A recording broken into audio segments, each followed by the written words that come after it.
இந்த வெயில் காலத்துல மிக மிக முக்கியமான முதல் பானம் என்ன தெரியுமா? நீராகாரம். நீராகாரம் தான் முதல் விஷயம். நீராகாரம் வந்து பழைய சோறு.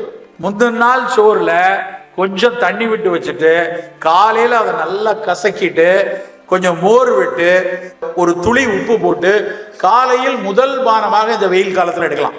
இந்த ஜூன், ஜூலை, ஆகஸ்ட்ல நீராகாரம் காலையில் பருகுங்க. நீராகாரம் எதுக்கு நல்லது தெரியுமா? நம்ம குடலுக்குள்ள நமக்காக வேலை செய்து கொண்டு கோடிக்கணக்கான பாக்டீரியாஸ் இருக்கு. அந்த வயிற்றுக்குள்ள இருக்கக்கூடிய நல்லது செய்யற பாக்டீரியாவுக்கெல்லாம் உணவு தான் நீராகாரம். நீராகாரம் எடுத்தா ப்ரோபயாட்டிக்ஸ் நிறைய கூடும். நாங்கெல்லாம் ஒரு 30 வருஷம் முன்னாடி படிக்கும் போது ப்ரோபயாட்டிக்னா அது ஏதோ குடலுக்கு நல்லது, ஆன்டிபயோட்டிக் எடுத்தா சேர்த்து சாப்பிட்டா டேமேஜ் ஆகாதுன்னு மட்டும் தான் படித்தோம். இப்போ ஒரு வருஷத்துக்கு முன்னாடி, ஒரு வருஷம் இல்லை 6 மாசத்துக்கு முன்னாடி ஸ்டான்லி மருத்துவக் கல்லூரியில ஒரு பெரிய கண்காட்சி. மருத்துவக் கல்லூரியில பெரிய கண்காட்சி. என்ன கண்காட்சி தெரியுமா? சென்னையில இருந்தவங்களுக்கு அன்னைக்கு ஞாபகம் இருக்கலாம். அந்த கண்காட்சிக்கு பேரு பழைய சோறு கண்காட்சி. நடத்துனது யாரு? ஸ்டான்லி மருத்துவக் கல்லூரி, மிகப்பெரிய மருத்துவக் கல்லூரி. அவங்க நீ நீராகாரம் சாப்பிடுப்பா, பழைய சோறு சாப்பிடுப்பா, சாப்பிட்டேன்னா வயிற்றுக்குள்ள இருக்கக்கூடிய நல்லது செய்யற பாக்டீரியா நல்லா இருந்ததுன்னா உன் புத்திசாலித்தனம் சிறப்பாக இருக்கும், உன்னுடைய எதிர்பார்த்தல் நலமா இருக்கும், உனக்கு வர இருக்கிற நோய்களை தடுப்பது அந்த ப்ரோபயோட்டிக்கா இருக்கும் கண்டுபிடிச்சிருக்காங்க. ஒரு ஆராய்ச்சி நடந்துச்சு, அது ரொம்ப இன்ட்ரெஸ்டிங்கா இருக்கும். நீங்க கேட்டா உங்களுக்கு எல்லாம் தெரியும், இந்த கிட்னி டிரான்ஸ்பிளான்ட் தெரியும் இல்லையா? கிட்னி ஒருவேளை பழுதாயிருச்சு, 2 கிட்னியும் பழுதாயிருச்சுன்னா யாராவது ஒருத்தர் ஒரு கிட்னியை டொனேட் பண்ணாங்கன்னா அதை வந்து மாட்டிட்டு உயிர் வாழ முடியும். நம்ம சொந்தக்காரங்க யாராவது அண்ணன் அப்பா வந்து சரி ஒரு கிட்னியை நான் கொடுக்குறேன்னு கொடுத்தா அது நல்லா வேலை செய்யும், உயிர் வாழ்ந்துடலாம். ஹார்ட்டை கூட இப்போ டிரான்ஸ்பிளான்ட் பண்ணிட்டாங்க. இறந்து போன ஒருத்தர் வந்து அவருடைய இதயத்தை பழுதடைந்த இதயம் உள்ள ஒருத்தருக்கு வைக்கலாம், அது ஹார்ட் டிரான்ஸ்பிளான்ட் இருக்கும். லிவர் பிஞ்சுக்குச்சுன்னா ஒரு உறவினரோடையோ இல்லை இறந்து போன ஒருத்தருடைய லிவர் போர்ஷனை நமக்கு வச்சு நம்ம உயிர் வாழ்ந்துட முடியும். இதை liver transplant. Kidney transplant, heart transplant நம்ம கேள்விப்பட்டிருப்போம். அது மாதிரி ஒரு குடல்ல தீராத நோய் இருக்க ஒருத்தருக்கு ஒரு டிரான்ஸ்பிளான்ட் பண்ணாங்க. அது என்ன டிரான்ஸ்பிளான்ட் தெரியுமா? Faecal transplant.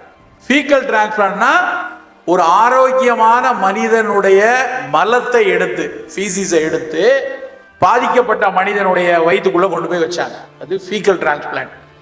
அவங்க எதிர்பார்த்தது என்ன அப்படின்னா, எப்படி லிவர் டிரான்ஸ்பிளான்ட்னா லிவர் வேலை செய்தோ அது மாதிரி ஃபீக்கல் டிரான்ஸ்பிளான்ட் பண்ணா குடல் நல்லா வேலை செய்ய ஆரம்பிச்சிடும், வயிற்றில் நிறைய பாக்டீரியாஸ் வந்த உடனே நல்லது வேலை செய்யும் நினைச்சு பார்த்தாங்க.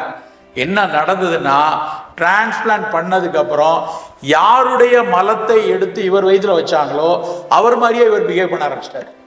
மாத்து வச்சது என்னமோ வெறும் ஃபீசிஸ், மலம் தான் எடுத்து வைக்கிறாங்க, ஸ்டூலை தான் எடுத்து வைக்கிறாங்க, ஆனா பிஹேவியர் அவரோட பிஹேவியர் வந்துருச்சு. அப்பதான் ஆராய்ச்சி பண்ணா என்ன தோணுச்சு அப்படின்னா, அறிஞர்கள் என்ன கண்டுபிடிச்சாங்கன்னா, அந்த ஃபீக்கல்ல இருந்து வந்த செய்த நல்லது செய்யற பாக்டீரியா பிளட் பிரெயின் பேரியரை தாண்டி உள்ளுக்குள்ள போகுது. ஸோ அந்த பாக்டீரியா தூண்டி மூளையில் மிகச்சிறப்பான ஆக்ஷனை கொண்டு வந்து கண்டுபிடிச்சான். எவ்வளவு முக்கியம் இந்த பாக்டீரியாக்கள் என்பதைத்தான் நான் இந்த இதில் சொல்லணும்னு நினைச்சேன். நம்ம குடல்ல இருக்க பாக்டீரியாக்களை மிக பாதுகாப்பாக வைத்துக் கொள்ள வேண்டும் நண்பர்களே. அந்த பாக்டீரியாக்கள் சிதைகிற விஷயங்கள்ல நம்ம வந்து கொஞ்சம் கவனம் செலுத்தாம விட்டுட்டோம் அப்படின்னா, நீ என்னதான் புரோட்டீன் சாப்பிட்டாலும், என்னதான் ஃப்ரூட் சாப்பிட்டாலும், என்னதான் ஃபிட்னஸ் பிராக்டிஸ் பண்ணாலும் உடல் ஆரோக்கியம் கிடைக்காது. இந்த வயிற்றுல இருக்கக்கூடிய, குடல்ல இருக்கக்கூடிய அந்த நல்லது செய்யற பாக்டீரியாவை அடிக்கிற இன்னொரு பொருள் என்ன தெரியுமா? அதை கேடடையக்கூடிய இன்னொரு விஷயம் ஜங்க் ஃபுட். நம்ம போய் ஃபிஸ்ஸி ட்ரிங்க், இந்த உள்ளம் கேட்குமே மோர் அப்படின்னு பெப்சிக்கு அட்வர்டைஸ் பண்றான். இந்த உள்ளம் கேட்கட்டுமே மோர், நம்ம மோரை குடிங்கடா, அதுதான் நமக்கு நல்லது அப்படின்னு நாங்கள் சொல்லிட்டு இருக்கோம். ஆனால் பெப்சியை போய் கோக்கு பெப்சியை குடிச்சோன்னா அதில் இருக்கக்கூடிய ஃபிஸினஸ், அதில் இருக்கக்கூடிய கார்பன் டை ஆக்சைடு நம்ம எலும்பு வரைக்கும் கெடுத்துரும். பல ஆராய்ச்சிகள், யார் ஒருத்தன் அதிக கொக்கோ கோலா அதிக பெப்சி குடிக்கிறானோ அவனுக்கு வரக்கூடிய மாரடைப்பு, அவனுக்கு மிக முக்கியமாக வரக்கூடிய ஆஸ்டியோபோரோசிஸ், எலும்பினுடைய சுண்ணாம்பு தன்மையை குறைக்கிறது, இது எல்லாமே இன்னைக்கு ஆவணப்படுத்தியிருக்காங்க. நமக்கு தாகமா இருக்கா, முதல்ல தேவை தண்ணீர். முதல்ல தண்ணி குடிப்போம், ஒரு நாளைக்கு 4 லிட்டர் தண்ணி குடிப்போம். அதுக்கப்புறம் பதநீர் சொன்னாங்க, இளநீர் சொன்னாங்க, மோர் சொன்னாங்க, நீராகாரம் சொன்னாங்க, பழச்சாறுகள். இது போதும் நமக்கு. ஒருபோதும் நமக்கு வந்து இந்த ஃபிஸி ட்ரிங்க், கோகோ பெப்சியோ நமக்கு தேவையில்லை. இவையெல்லாம் என்ன பண்ணும் அப்படின்னா, அந்த கார்பன் டை ஆக்சைடு அத்தனை பாக்டீரியாக்களையும் அழிச்சிடும். வயிற்றுக்குள்ள நல்லது செய்யற பாக்டீரியா ப்ரோபயோட்டிக் பூராத்தையும் காலி பண்ணிடும். நம்ம வந்து அதை குடிச்ச உடனே வயிறு வேண்டான்னு சொல்லி அந்த காற்றை வெளியேற்றுது. வேண்டாம் அப்படின்னோடனே கோகோ பெப்சியை குடிச்சா யாவனு ஏப்பம் வர்றது காரணம் செரிச்சு சம்மதமாகி வர்றதில்லை. வேகமா வெளித்தள்ளுது அந்த கார்பன் டை ஆக்சைடை. வேகமா உடல் வெளித்தள்ளக்கூடிய விஷயத்த நம்ம போய் பாட்டில் அடைச்சு ஃபிஸி ட்ரிங்கா குடிக்கிறோம். ஒருபோதும் நீங்கள் அதுக்குள்ள போகாதீங்க. அது ஒரு விளையாட்டா, அது ஒரு ஃபன்னா, அது ஒரு சந்தோஷமா நினைத்து பண்ற விஷயம் யாரோ ஒருத்தருக்கு ஏதாவது ஒரு கேடான நோயை கொண்டு விடக்கூடிய தன்மை இருக்கு. ஜங்க் ஃபுட்டுக்குள்ள போகாதீங்க. காலையில குடிக்கக்கூடிய பானம், ஒரு நாளைக்கு நீங்க காஃபியோ டீயோ குடிங்க, ஒரு நாளைக்கு உங்களுக்கு பிடிச்ச மயிலவோ ஏதோ சாப்பிட்டுக்கோங்க. ஆனா 3 நாள் 4 நாளைக்கு உடலுக்கு வலு தரக்கூடிய ஒரு நெல்லிக்காய் டீ, ஒரு கரிசலாங்கண்ணி டீ, ஒரு நாளைக்கு நல்ல சுக்குமல்லி காஃபி, ஒரு நாளைக்கு வெறும் இஞ்சி தேன் டீ, அப்படி சாப்பிட்டு பழகுங்க. இப்ப இருந்தே பழகலாம். என்ன சார் எல்லாம் வயசான காலத்துல எங்க தாத்தா சாப்பிடுறது, 15 வயசுல நீ எது சொல்றீங்க அப்படின்னு சொல்லக்கூடாது. இந்த வயதிலிருந்தே அதுல இருக்கக்கூடிய ஒரு பற்று நல்லா இருந்தது அப்படின்னா வளர வளர நாம் இந்த மாதிரி சிக்கல்களுக்குள்ள போயிட மாட்டோம். பால் சேர்ந்த டீலாம் நம்ம வேண்டாம். பால் வளர்ற குழந்தைகள்ல ரொம்ப மெலிந்து இருக்கிறவங்க, எடை புரோட்டீன் ரொம்ப கம்மியா இருக்கு, உங்க டாக்டர் உங்களுக்கு பால் சாப்பிட சொன்னா சாப்பிடுங்க. சும்மா தினமும் பால் குடிக்கணும்னு அவசியம் கிடையாது, தேவையில்லை. பால் உடலை வளர்க்கும், திசுக்களை வளர்க்கக்கூடிய தன்மை உள்ளது. திசு வளர வேண்டியவங்க எடுத்துக்கலாம். நாமளே இவ்வளவு தண்டி இருக்கணும், நமக்கு எதுக்கு திசு வளரணும்? நமக்கு பால் வேண்டாம். டீயுடைய பெனிஃபிட் ஃபுல்லா கிடைக்கணும்னா பச்சை டீயா குடிக்கணும், பிளாக் டீயா குடிக்கணும், கிரீன் டீயா குடிக்கணும். டீல பாலை ஊத்துற ஒரே கூட்டம் நம்ம தான். டீயுடைய ஃபுல் பெனிஃபிட் வேணும்னா பிளாக் டீயா கிரீன் டீயா அது மாதிரி எடுத்துக்கொள்ளணும்.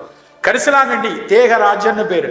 இந்த இடத்துல நிறைய இடத்துல நான் பார்த்தேன், நிறைய இடத்துல கரிசலாங்கண்ணி நிற்கும். உங்க வீட்டில் தோட்டத்தில் அங்கங்கே சாதாரணமாக கிடைக்கக்கூடியது.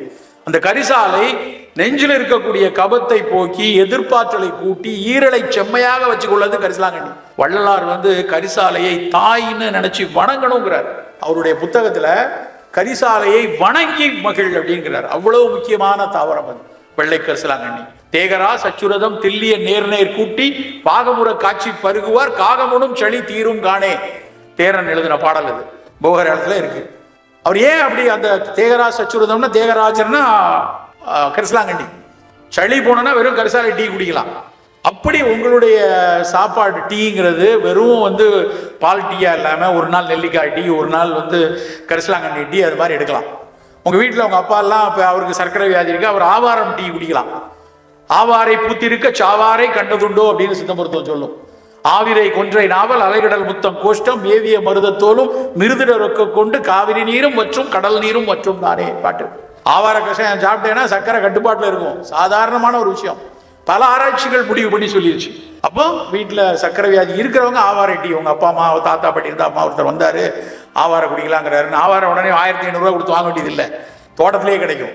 சாதாரணமாக விவசாயிகள்கிட்ட 10 ரூபா 50 ரூபாய்க்கு வாங்கக்கூடிய ஒரு தேநீர், அதை நம்ம பயன்படுத்திக் கொள்ளணும். நண்பர்களை, நம் உணவு ஒவ்வொன்றும் நமக்கு மிகப்பெரிய அளவில் உடல் உறுதி செய்யக்கூடிய ஒரு விஷயமாக இருக்கும்.